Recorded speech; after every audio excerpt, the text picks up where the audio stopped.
Welcome to the Focus and Chill podcast, where we discuss productivity tactics that work for neurodivergent individuals.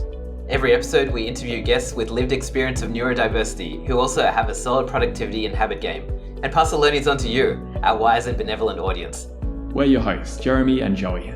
I'm Joey, and I coach creatives to get moving on their most ambitious projects through the power of solid habits and strong focus.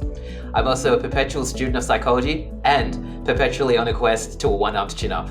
And I'm Jeremy, a neurospicy software developer turned startup founder, building the Focus Bear app to help people with ADHD and autism thrive at work. My cool party trick is leaving parties early so I can get to sleep in time for my 2-hour-long morning routine.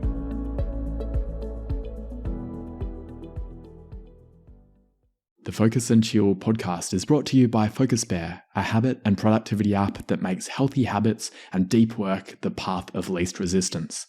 If you have a tendency to check emails or scroll through Instagram first thing in the morning, but long to develop a meditation and exercise habit first thing, Focus Bear can help you. The app blocks distractions on all your devices and guides you through your habits one at a time. Throughout the day, Focus Bear assists you to stay in deep work by blocking websites and apps that are unrelated to your chosen focus mode. Life's not all about work though. You'll be prompted to take regular breaks to rest your eyes and stretch your muscles. At the end of the day, Focus Bear helps you switch off. Work-related apps get hidden so you can unwind and sleep well. Check out the app by going to focusbear.io. Welcome to episode number 51 of the Focus and Chill podcast. We're thrilled to be joined by Giles Dickenson-Jones today. Giles is an independent consultant specializing in public policy, specifically economics, international development, and data science. He was diagnosed with ADHD in his early teens and was shuttled off to one of the few schools he hadn't already been kicked out of, a boarding school in rural New South Wales. He now leverages his ADHD by combining his interdisciplinary range, creativity, and expertise in data analytics to help clients tackle tough public policy problems. Welcome to the show, Giles. Thanks, Jeremy. It's a pleasure to be here. Hey, Joe, it's good to be with you here too. I was about to say combining his interdisciplinary rage, but that will come later if we ask you what you're angry about. That fits as well, Jeremy. That'd be totally fine. No editing required. So let's talk about your experience with neurodiversity. In your bio, you mentioned that in your high school or in your early teens, you were diagnosed. What was that like? Yeah, sure. So I guess that so I grew up in rural New South Wales, kind of in the middle of nowhere. So I'd always stuck out a bit like a sore thumb. Lots of behavioral difficulties, getting kicked out of schools, detention, whatever else, same old kind of story as everybody else. So after being shuttled across different primary schools in my early high school, I was diagnosed with ADHD. And I'm not sure exactly why it took so long. Maybe there was, my parents had hope that I'd turn things around and they just needed to find the right school. But yeah, eventually we went through the assessments. I still remember having all the electrodes, plugged into my brain and whatever else that goes along with the tests. And yeah, I was diagnosed with ADHD, to which I thought, it was never really fully described what it meant, but I always kind of thought that I had a deficit of attention. So I wasn't sure if that meant that I wasn't getting enough attention. That's why I was basically disruptive in class and trying to get attention, or, maybe I wasn't being given enough attention. Never really understood it, but apparently I had ADHD. It sounds like they didn't do a great job with the assessment process. Was there any after support in terms of explaining, okay, this is the diagnosis, this is what it means, here's how you can change your life in order for it to not be a problem? Well, you know what, Jeremy? I bet you there was, but I bet you I wasn't paying attention. So this is the thing is, I guess that I always think about this and I'm like, oh, nobody told me X, Y, and Z. And I can imagine if my teacher listened to this, they'd be like, yes, we said that many times. For whatever reason, it never kind of stuck. So no, so I never really learned great strategies for dealing with it. I don't feel like I ever had an amazing handle on what it meant. I think I kind of interpreted it as I was lacking something. I wasn't normal, which I kind of knew for all the reasons that I described before, getting kicked out of school and constantly trying to basically escape from the daycare center when I was a really young kid. So I kind of just understood it to mean that I'm lacking something. That's why I'm weird. That's why I'm different. And everything is going to be about trying to fix that. How do you see it now, looking back on the person that you were back then? Do you think you were the problem, or was school the problem?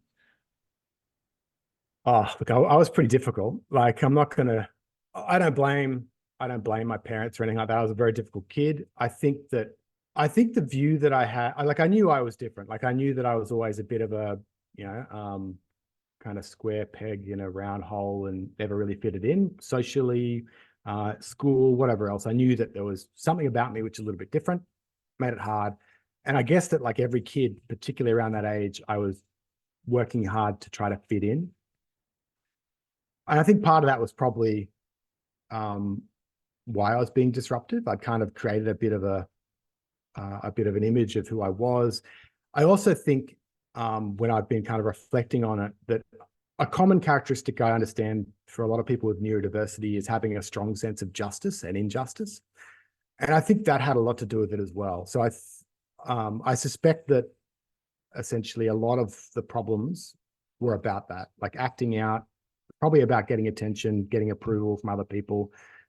And a lot of the time when I was getting into fights and getting kicked out of schools, I think it was probably because something happened which I felt was unjust, and I hyper-focused on that, and it didn't lead to great results all the time, Jeremy. But the point is, I guess, I suspect because I was kind of so eager to fit in and be normal and just be accepted, if I wasn't kicked out of school, which happened soon after being diagnosed with ADHD, I wouldn't be surprised if, I don't know what I would have done, but I wouldn't be surprised if the outcome was pretty bad. Yeah. So was it almost a wake-up call getting kicked out at that point? I mean, I don't know if the time it was a bit of a shock, right? Because it's a formative time in your life. So it's formative time in your life, and all of a sudden I was shuttled off basically and left at this old style boarding school. One of the things they did is, you're not allowed to contact your family or anybody outside the school for a couple of months. And that's an old style idea. In fact, there's academic papers on something called boarding school syndrome. And I remember reading some of those papers going, oh, wow, this fits a little bit too much. But one of the points they make is that having that initial cut from your family where you're not allowed to basically reconnect with them, it's quite traumatizing for a kid. So I don't think that I necessarily came to a point where I was like, okay, right, I've got to straighten up and fly right. I think it was maybe more a bit Lord of the Flies because I was stuck there with all these kids from rural Australia, completely different. I was a kid who didn't fit in, anyway. And it was basically, I started halfway through the year when everybody had already made friends with a bunch of teenagers. I was the target. And I guess that I had to figure out, I couldn't escape to home. I was always going to be a bit weird. Like, I was like, okay, well, how do I survive this? And so I came up with kind of coping mechanisms, which allowed me to somehow not be the cool kid, not be the most dorky kid, and still survive high school. Yeah. But I only got suspended once more after that. So there must have been something good which changed. Sounds like some heavy masking had to go on there in order to survive. Yeah. I mean, I think because, the other question you had, right, was like, what do I think of it now? And how do I reflect on it? I think that I remember that when my parents were desperately looking for other schools that would accept me, one of the only other ones was this very alternative school where there were no deadlines, essentially you did what you want, and learning was kind of it was very Montessori style. My dad loved it. My dad, he's a bit of a hippie. He's a lovely, gentle man, a bit of a hippie. My mum was like, nah, no way. Because my mum got the brunt of a lot of my behavioral issues. Like she like, to her credit, she had to put up with a lot of it. And she's like, nah, no way. And then I was off to boarding school. But I do wonder whether or not having kind of less structure and more fluidity might have worked. Because even when I was a kid, I'd take apart radios. I would learn how to program and make games. I do a lot of things which are very productive, but because I didn't fit in with kind of that normal curriculum, I couldn't leverage that. And I do wonder whether or not if I had more flexibility, I could have done that. Who knows? Maybe if I had more flexibility, I'd start carjacking, Jeremy. Yeah, I don't know. I mean, I guess, yeah, I don't judge any of my educators or my parents for sending me off to boarding school because I was a tough kid. Yeah. Well, there's only one way to settle that, which is to clone you and do a randomized control trial, which probably leads us into how you got into your present line of work. Do you feel like your neurodivergence led into that? Into my line of work? Yeah.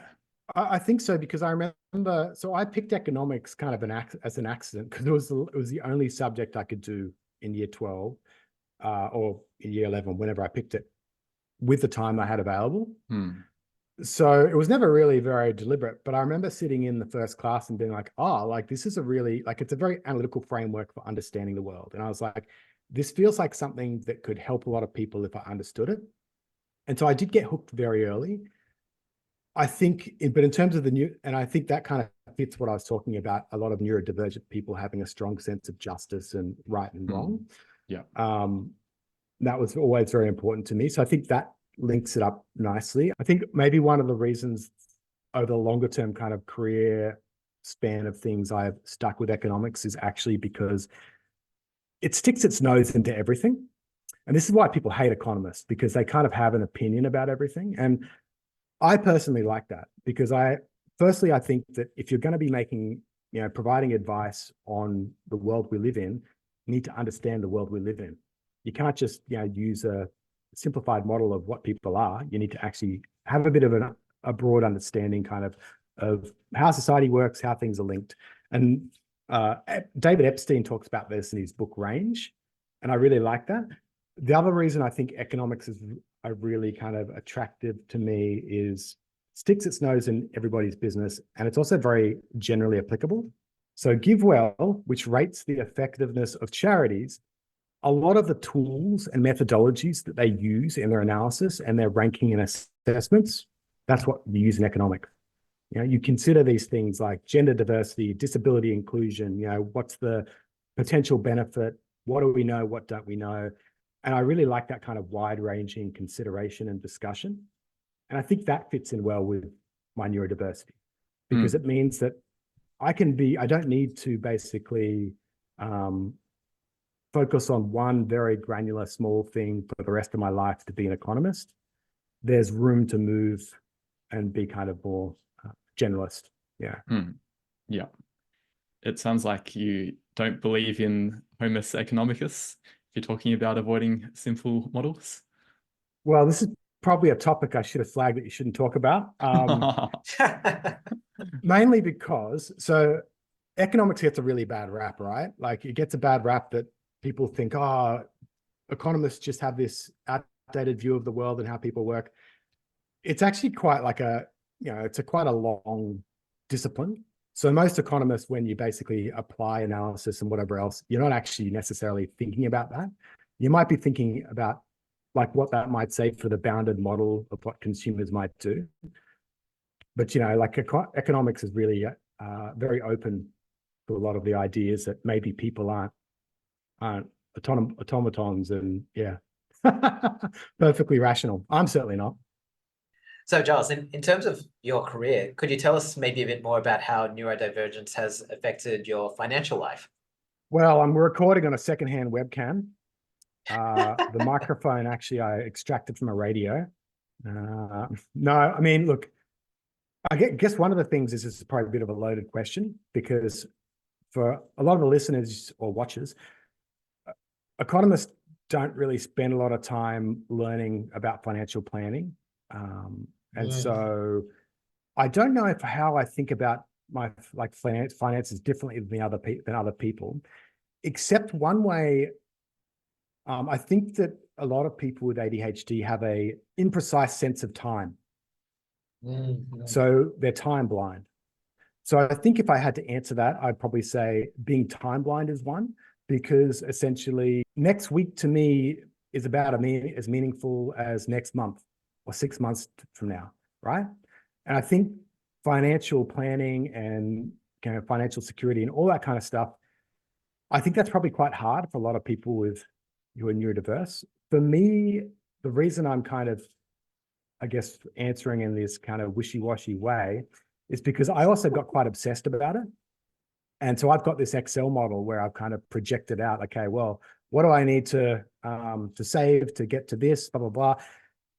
I think that probably isn't typical for a lot of neurodivergent people. I think for me, it's something which I was probably attracted to because it's a way to try to control that uncertainty. And also it's an expertise I have, right? Like I'm a trained like data scientist and I'm very good with forecasting and doing this kind of analysis. Yeah. Does that answer your question, Joey? Yeah, it does. Can go one of two ways. It can become a special interest, or it can become something that is ignored. And like you said, the time blindness and the impulsivity can be a problem. I had issues with not really thinking about interest rates and the consequences of racking up credit card debt.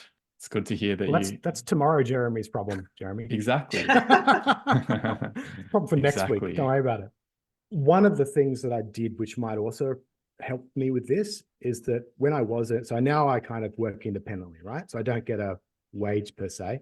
But when I was, what I actually did was I had all my kind of salary getting put into a savings account. And then I'd regularize the amount that I transfer kind of to my transaction. So I did create a very deliberate structure, which almost made it easy to save by default. But it wasn't part of like this long-term view. I just kind of knew that I wasn't good with basically planning and habits. And I was like, well, how do I automate this a bit more to fool myself into doing something a bit smarter?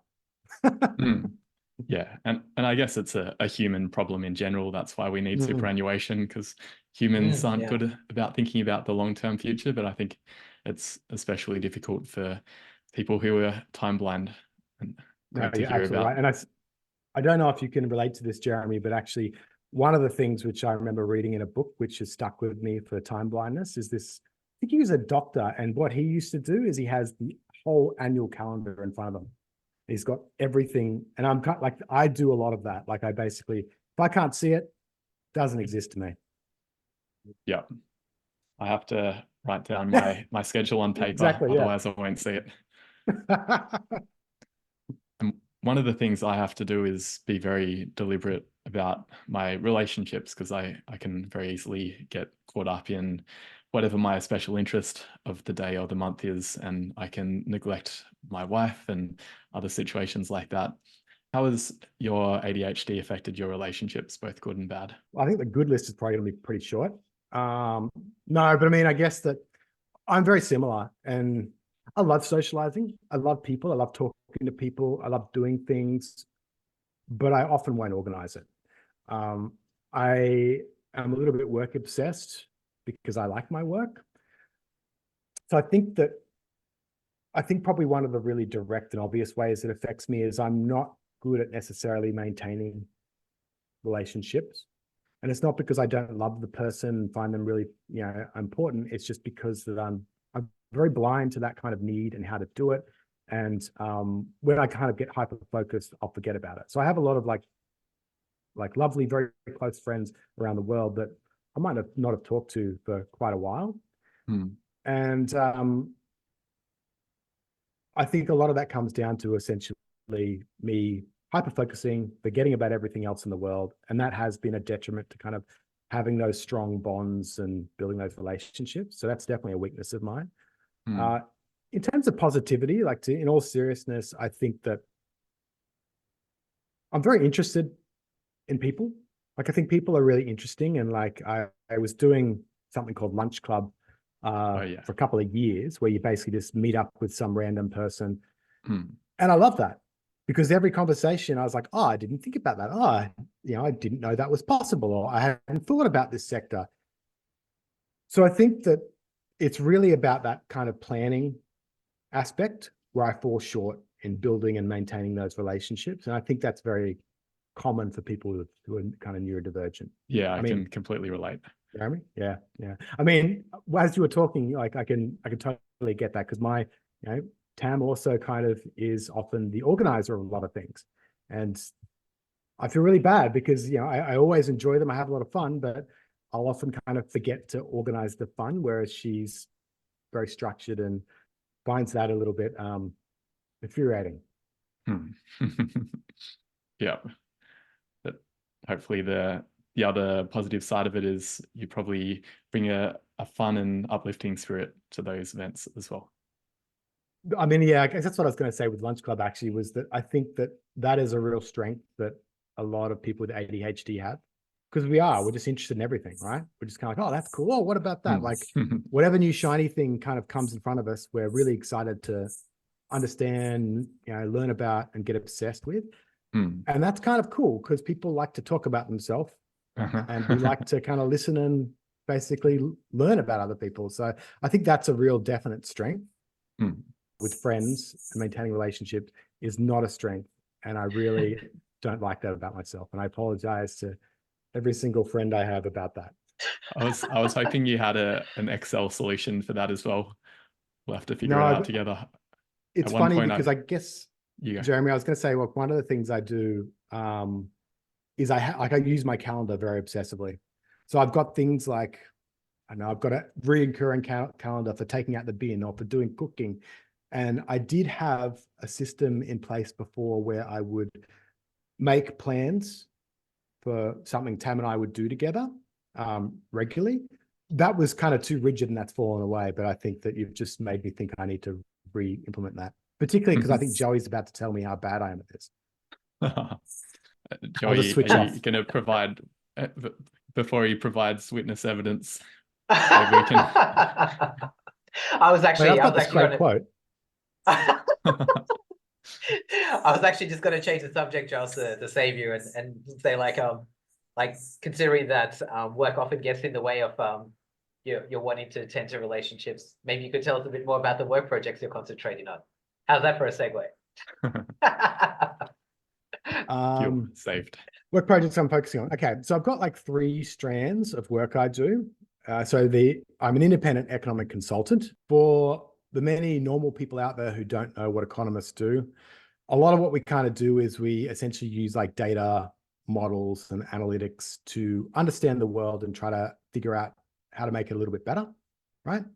So a simple example of a thing that I've done in the past, I was given a collection of kind of social policies. So for instance, programs where they basically were trying to help people who are unemployed or increase, graduation rates, whatever. And I was basically told, that the minister wants to know, how can we make these policies better at no extra cost? So my job there was essentially to look at the financial models, look at the kind of social statistics and figure out, okay, this is how it's working. This is the evidence. This is how we can make it better.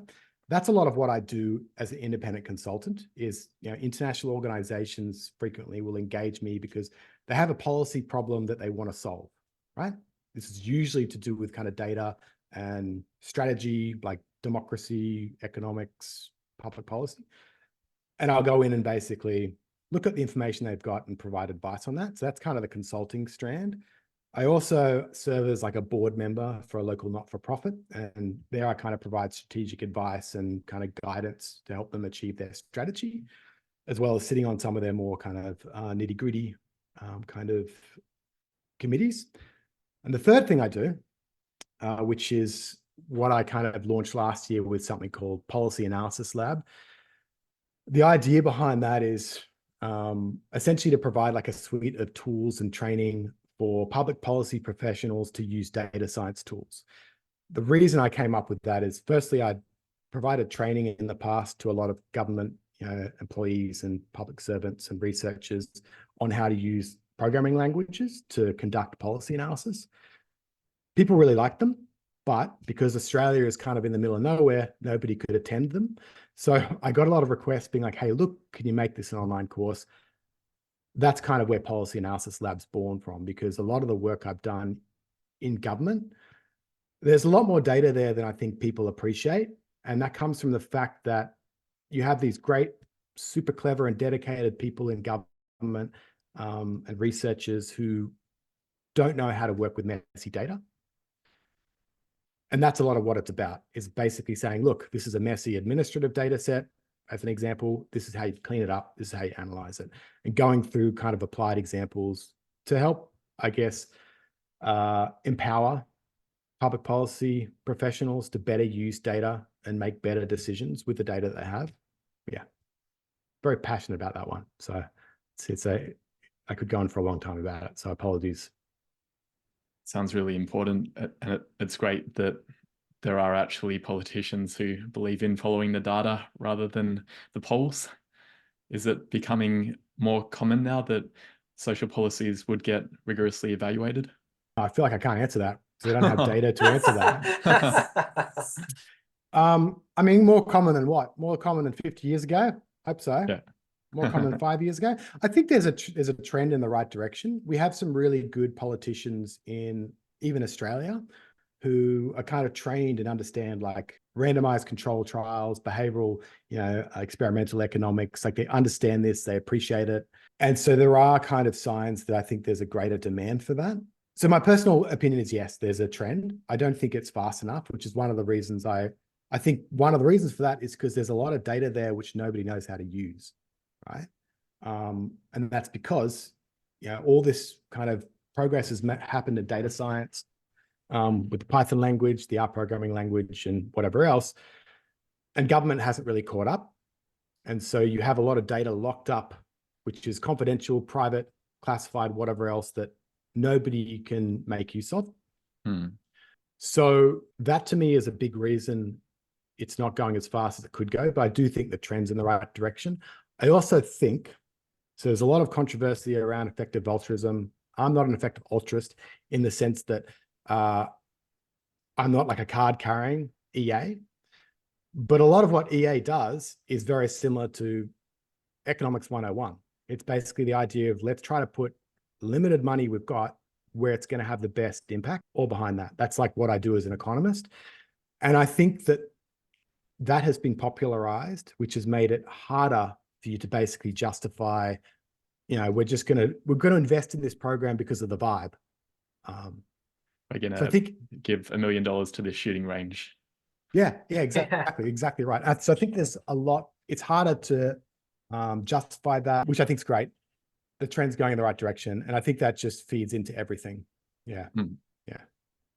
You said you're not a card-carrying EA member, but I believe you are a card-carrying turkey lover. Can you tell us about the turkey in your background and what you do in your off time, potentially involving painting and making cards? Somebody's going to edit this, Jeremy, and it's going to be taken completely out of context. And I might lose some consulting jobs from it. So sure. Another evidence-based fact that I know about people with ADHD is that they can be likely to fall into substance abuse. So I quit drinking maybe 2015, 16, kind of on a whim. So I got to a point where I was like, oh, look, this is a bit weird that I feel like, I need to have a drink, every second dinner. And as I usually do, I like to make my life difficult. So I was like, I'm going to quit it. And I just quit it for a year. So I rarely drink anymore. And so why that's a segue to the turkey is because it means I have a lot of nights free with my partner, Tam. And so we started doing kind of art classes just to have something productive and, fun to do together. My partner's a great artist. So am I, as you can see from the bush turkey. It is pretty good. Well, that's because it's at a distance, Jeremy. Well, it's postcard worthy. Well, it is, but that's also because the postcard's very small. So I drew this as I think it was the second thing that I drew. I drew it as a bit of a joke because I'll often go to the library when I'm going to go do work because I find that's a really nice way to kind of guarantee I have focus. And I'll often walk to the library and there's a bush turkey which will walk the other direction. So I was making a joke that that's my colleague, my work colleague, and I'd be like, hey, how you doing, Frank? So that's why he's there. I've got a version with a Christmas hat, which was the Christmas themed version. I've also got a New Year's work version where he has a little briefcase, and that's where it came from, the bush turkey. And if you look up close, you can see that I couldn't be bothered drawing the feet, so I just drew grass over it. It's like little bits where I got lazy, little bits of white. It's a really crappy painting, but I love it because it's ridiculous and other people love it as well. Like there was my partner who kind of sells her artwork did it up as a card, and it's one of the most popular cards she sells to her. Unfortunately for her, it was also on display in the art class we enrolled in, and the teacher basically teaches young kids, and apparently all the kids got really excited. They're like, oh my God, the bush turkey. And they all wanted to paint it. And I love that. I love making people laugh. I love it's ridiculous. And I also love putting it up the wall as I do to replace my partner's pictures because it really annoys her. You also She'd be really like, love... where's my beautiful painting? I'm like, what are you talking about? It's right there. Sorry, Joey. No, I was just going to say, speaking of annoying people, you also really loved annoying the art teacher as well, right? She didn't like the fact that all their kids wanted to paint the bush turkeys and she wanted them to paint cubes or something, right? She's like a great teacher, lovely, she's fantastic. But she's very structured in her approach to teaching. So you kind of got to go A, B, C, D, E. And I'm like, I'm just there to have a bit of fun. Like, I don't want to draw, I don't know, like a jar of pickles or whatever is next on the thing. So I've just been drawing the most ridiculous feral animals I can think of. So first feral animal was this bush turkey, and he looks pretty feral. It's great. I'm very happy with that. Second one was this really angry looking goose. I gave that away as a gift, as a joke, also ridiculous. And then the third one was a rooster. The rooster I drew like in pretty much one class. It looks really terrible. Once again, I drew over its feet because I was too lazy to draw its feet. But there's a lot of grass there. Yeah. Yeah. I think you also need to incorporate the ibis, the bin chicken into your repertoire, right? Oh no, is that too Australian? The thing is, right, I think she suggested that, and I was like, no, I'm not drawing that because you told me to draw it. I'm going to draw something.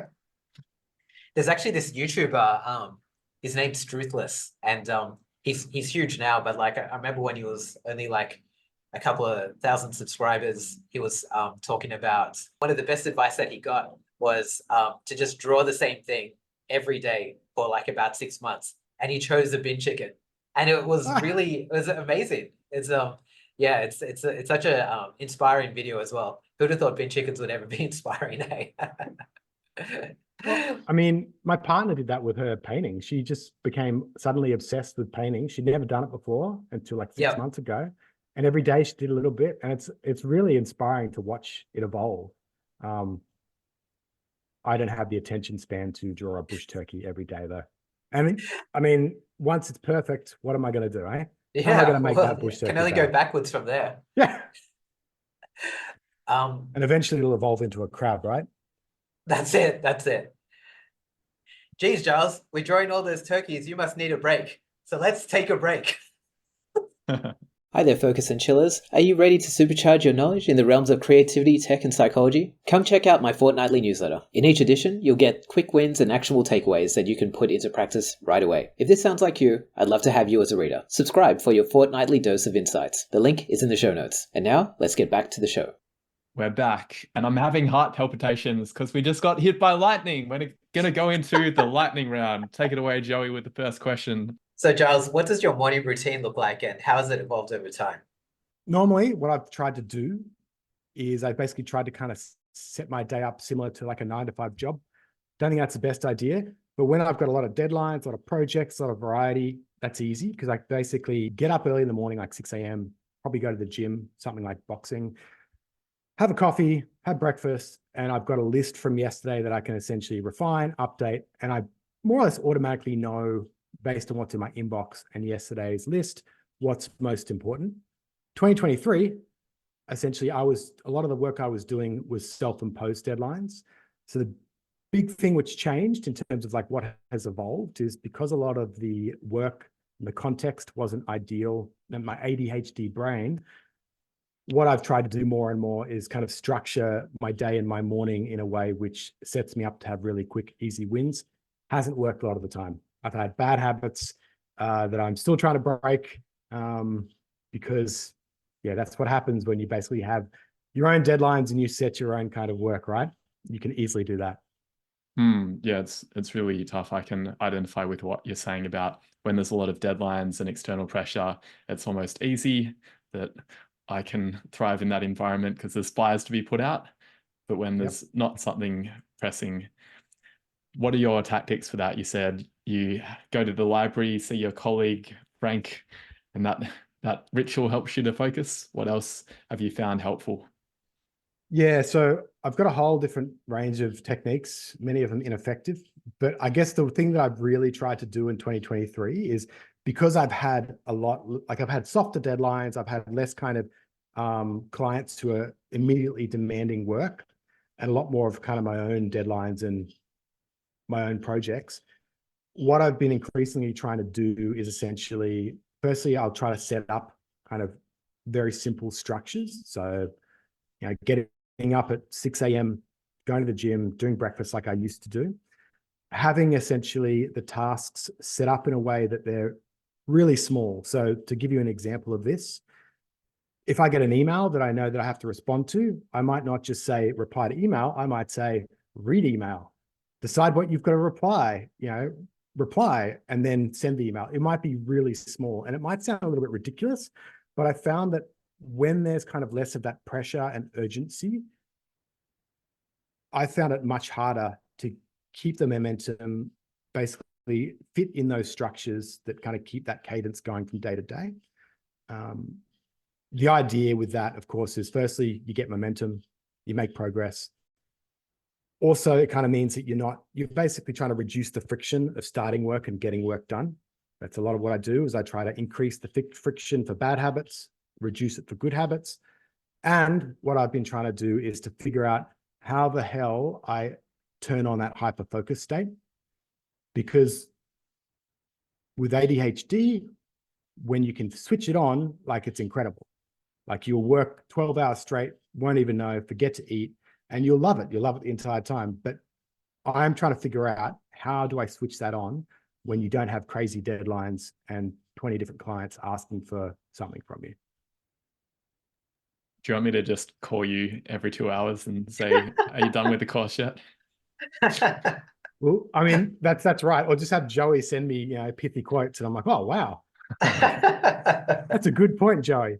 I mean, one of the things that I've actually been implementing and trying to do, besides having this, so I have a very minimalistic kind of, my desktop is clean, my desk is clean, all my junk is in my drawer. I try to make it distraction free so I can really focus. Doesn't always work, but I can focus as easily as possible. The other thing I've started doing is hiring people, freelancers, and basically having them complete tasks that, firstly, they're going to be better at, but secondly, that provides some kind of external rhythm and deadlines that also keeps me more accountable. That has been quite helpful. Early days, but that has been helpful for the independent work. Do you think that's almost a bit like body doubling as well? That having someone else that you can pass the task to, by describing the work, it probably makes it easier to get it done. Like, if the freelancer flakes on you, but you've already figured out, okay, this is how I need to explain it to someone else, you've broken it down in great detail then, and it's probably easier for you to do it yourself too. Because I certainly find that for myself. I mean, so can you explain body doubling? I mean, that sounds like a term an assassin would use. Which might be appropriate, Jeremy. I don't know. You're a very diverse individual, so. Yeah, you don't want to inflict your rage upon me. You don't know what might happen. Body doubling is a term that ADHD people are starting to use when you've got someone else either with you physically or virtually, and they don't necessarily have to do the same task as you are doing, but just having someone watch you do it, it seems to create a bit of an observer effect and helps to improve productivity.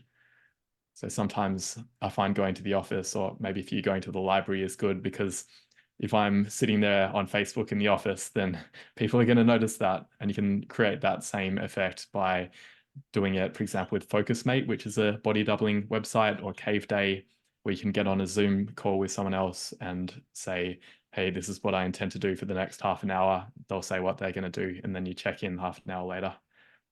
And I haven't so much done it with that kind of use case, but I have done it with colleagues and with subcontractors, and I find it very effective. Yeah, I think it's definitely like, it's definitely similar. It's definitely similar. I mean, a lot of the people I hire won't be watching me, because the tasks they're doing essentially are quite unrelated to what I'm doing, but it's definitely similar, because there is an external external expectation that you've suddenly set, which wasn't there before.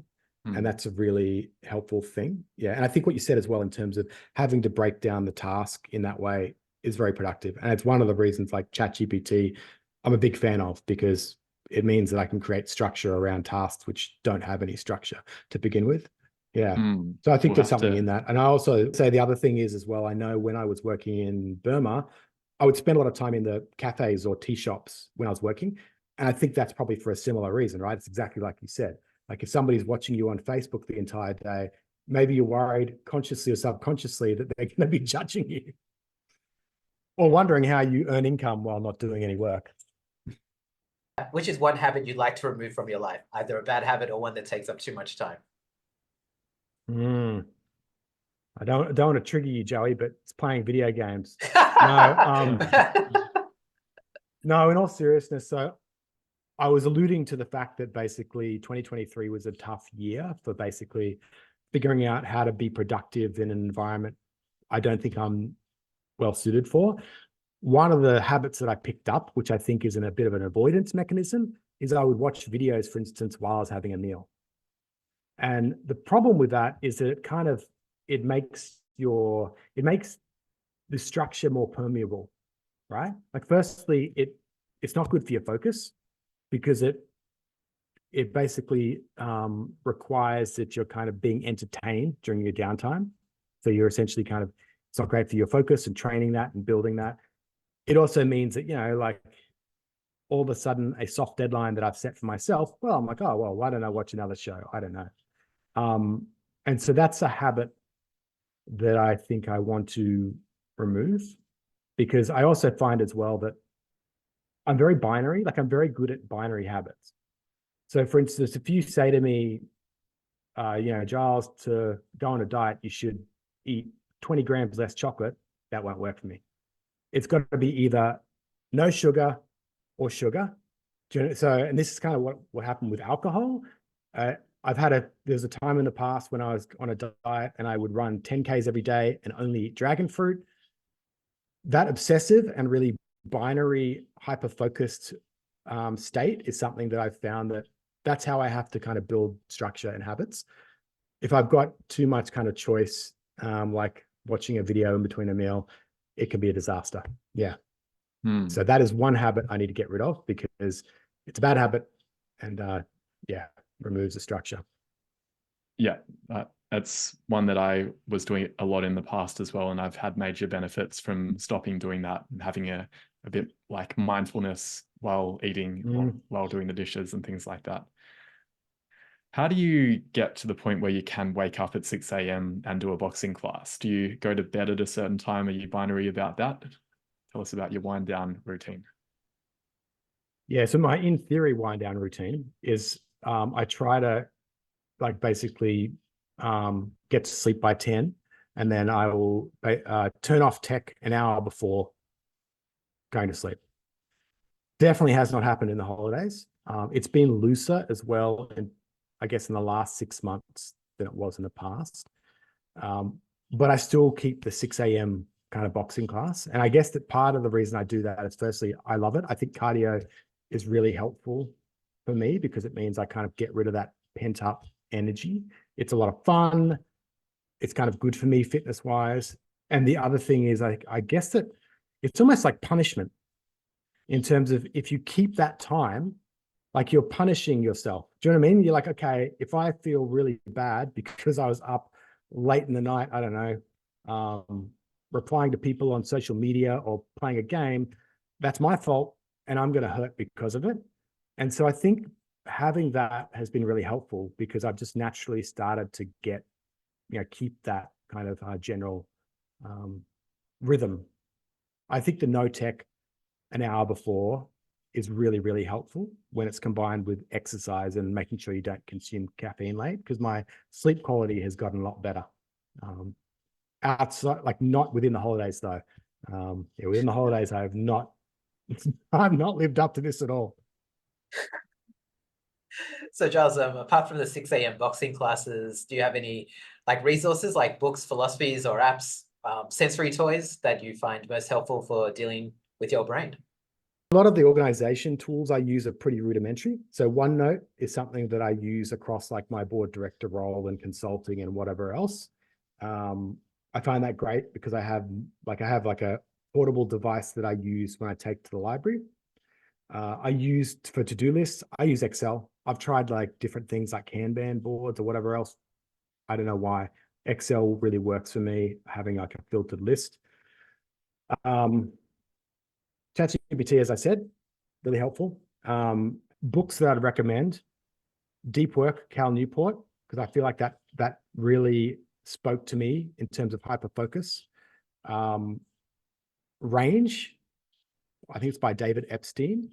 And then how to have a good day. So how to have a good day is like a really good science-backed set of strategies for working productively in a kind of office environment.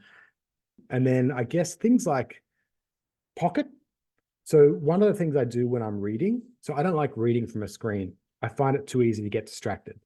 So a lot of the tools I've set up so that I read from my Kobo, which is like my ebook reader. So I've got The Economist gets delivered there. Every time I see a blog, I send it to my device via Pocket. And then the other thing that I have, which I think is really useful, is a little plugin called Read Aloud. And all that does is basically, if you're looking at a web page, you can get it to read it aloud. That's simple. And I find that useful for proofreading my own work. And also, if I'm in a mood where I'm finding it hard to concentrate, sometimes I'll print out what I'm trying to read. Sometimes I'll get it to kind of be read aloud with this plugin. And I find that really helpful.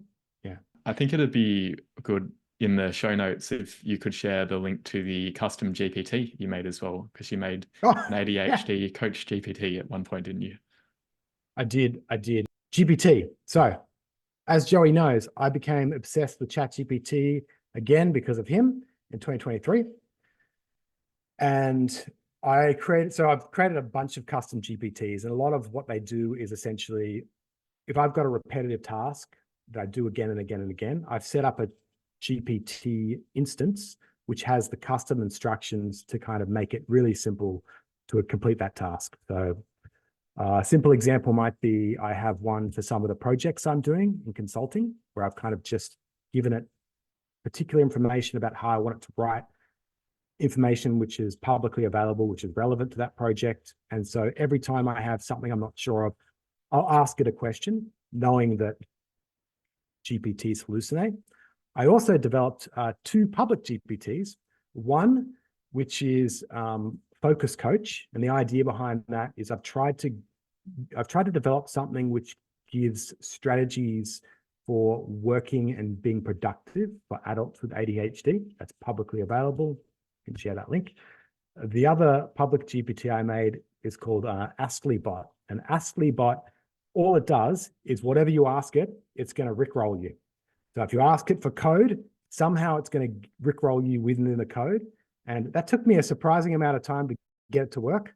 But that is one of my proudest achievements, is the AsklyBot.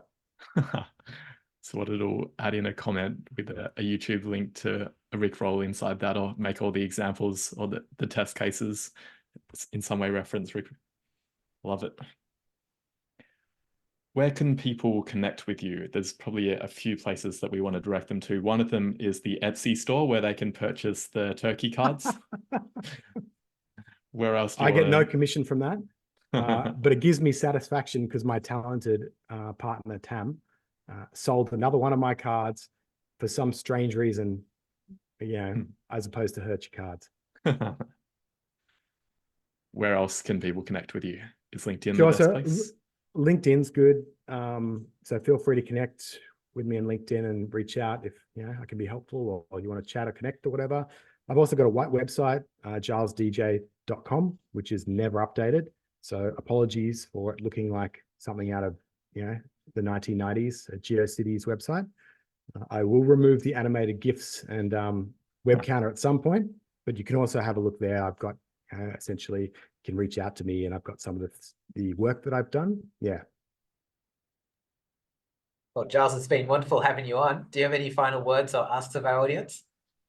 No, I mean, thanks for having me on. It's been a real pleasure. It's been really lovely. This is the first time I've actually really publicly talked about it, because if I had to be honest, a lot of the time I've been maybe a little bit in denial about it and just trying to figure out ways to improve myself that it's no longer a problem. So it was really kind of lovely to talk about it and think about it and how it's, affected my life.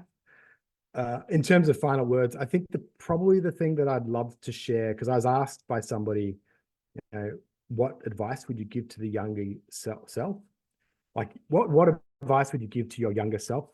And I thought a lot about this, and I was kind of like, I guess one of the things that I would have liked to know as a country boy from rural Australia who had never kind of met anybody in the field I work in, I'm really lucky. Like, I'm very lucky in the work that I do, that I've got to kind of work with, academics with PhDs from Harvard, really wealthy people who kind of run think tanks, and politicians who have spent like a lot of their life in prison or whatever. And it's a real honor to do that. I'm like just a normal person who's been very lucky to get that opportunity, and it's a real honor for me to be able to kind of serve people and make the world a better place in the work that I do. But one thing I guess I've realized by doing that, which I would have liked to know, is that on average, even really impressive people are pretty average. And I think that the reason why I'd tell myself that and I'd share this is because if I had an E equals MC squared, that I'd leave people with, it's that often the emperor has no clothes. So if you're going around basically feeling like I've missed a memo, like I don't fit in work, or, it's, I don't thrive in my career, socially, I'm a little bit of a, odd kind of ball that sticks out. I actually think that that's kind of often seeing the truth. The emperor often does have no clothes. People are often winging it. Sometimes, people are really talented, but often they're just average people who work hard, have an amazing amount of self-confidence, and have had a bit of luck. I think I would have liked to know that, because as I said, I think earlier, I interpreted being diagnosed with ADHD as having a deficit. I was missing something and I needed to compensate for it. But I don't think, firstly, that's fair. I don't think that's actually true. And I've found that more and more, a lot of the people I kind of started my career with have come to the conclusion that I kind of started my career with. And I think a lot of that has to do with the fact that when you're neurodiverse, when you see the world differently, sometimes you look at it and go, I don't get it. What am I missing? Often you're not missing anything. You're basically seeing through the fact that the emperor has no clothes, and that's okay. You're perfectly talented, you're perfectly capable, and it's a real kind of talent to be able to see this when nobody else does. Wonderful. And we'll wrap the show with that.